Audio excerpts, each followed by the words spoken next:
I've got to show what I'm looking at the at the end of this video because I have the most inspiring view. I'm looking at the beautiful ocean, and with that, the waves are rolling in. Nice tide this morning, so I hope you can hear me well. Huge, beautiful wave just crashed.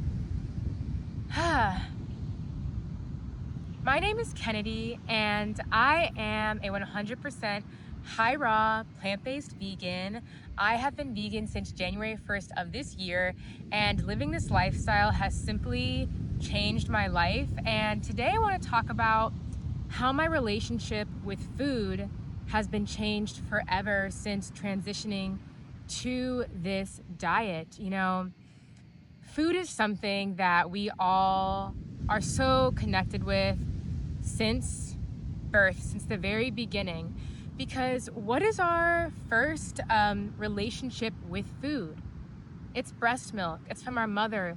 It's the truest form of love. Breast milk is not just nutrients and enzymes and protein that an infant needs. Breast milk is the vehicle through which love, oxytocin, and connection comes from mother to baby.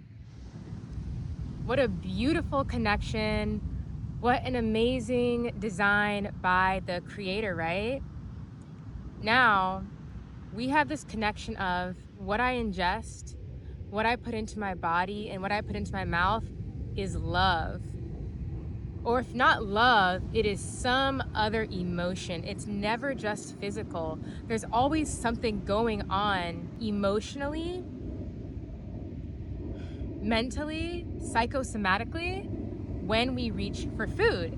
And being on this lifestyle has really allowed me to step back and fully embody and integrate what that actually means. So earlier this year in January, I embarked on a 28-day fruit juice and herbs fast. So for 28 days, I did not eat any solid foods. I had daily fresh juices, fresh watermelon juice or fresh pineapple juice.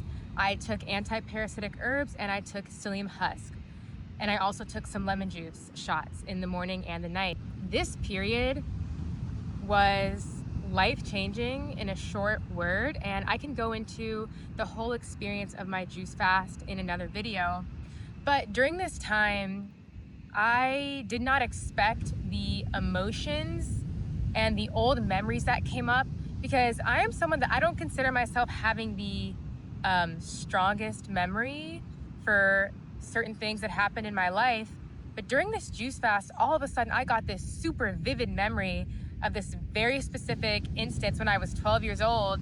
And I was like, why is this coming up with one of my parents? Why is this coming up right now? It wasn't even a big thing. It wasn't a super traumatic moment, physically or emotionally. It was from the outside seemingly small. It was, my feelings got hurt on a small scale. It was, oh, that kind of, ouch, that hurts. But it really stuck with me, because what I realized was, oh my gosh, in that moment, I was looking for love. I was looking for connection. I was looking for validation from my parent, and I didn't get it.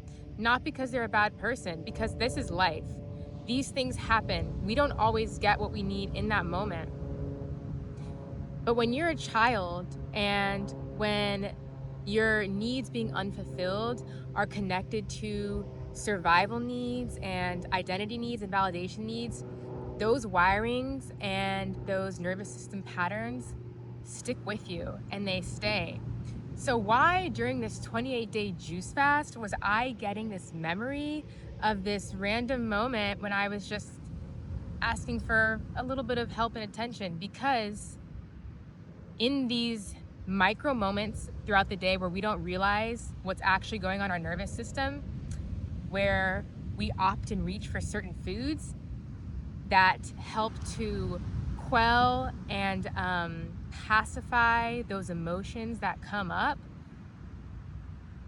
When you don't have food to stifle those emotions, to stifle those feelings, they are so loud. They're utterly loud from years ago, from decades ago. But if we eat 3 times a day, 3 heavy meals, 3 cooked meals, 3 meals full of animal products, you never have a pause for your system to let you know, hey, there's something unresolved here that's really sitting with me. So throughout this 28 days, I would have I would just be, because during this 28 days, I was a lot of it resting on the couch. My body was doing deep repair. I didn't have a lot of physical energy.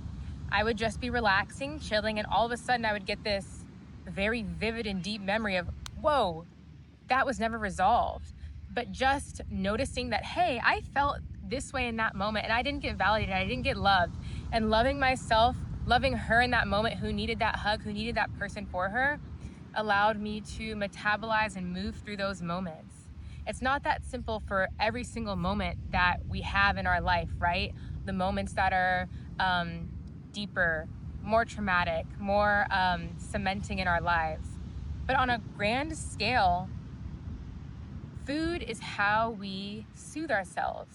Food is how we give ourselves love. Food is how we connect with others. Food is how we entertain ourselves. And until going on this lifestyle and being very sensitive to every single thing I eat, I wasn't able to quite make the connection in that way. Now, it's going to be